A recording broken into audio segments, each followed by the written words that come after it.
ගෙදරක ඉන්න අම්මයි තාත්තයි රණ්ඩු වෙනවා කියලා කියන්නේ ඒක ළමයින්ට සෑහෙන ලොකු පීඩාවක්. හරිද? මට ඒ වගේ කෝල් ගොඩාක් ඇවිල්ලා තියෙනවා.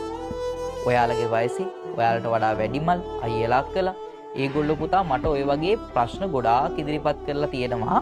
ඒගොල්ලෝ කියනවා අනේ සර් අපේ ගෙදර අම්මයි තාත්තයි හැමතිස්සෙම රණ්ඩු වෙනවා. රණ්ඩු වෙන්න කලින් හිතන්න ඕනේ අපි දෙන්න රණ්ඩු වුණොත් එහෙම මේ දරුවන්ට වෙන්නේ මොකක්ද?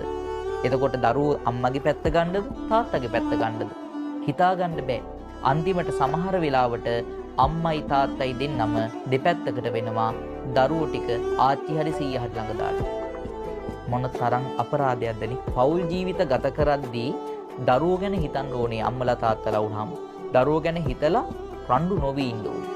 නොගැලපීම් තියෙනවා. ප්‍රශ්න එනවා.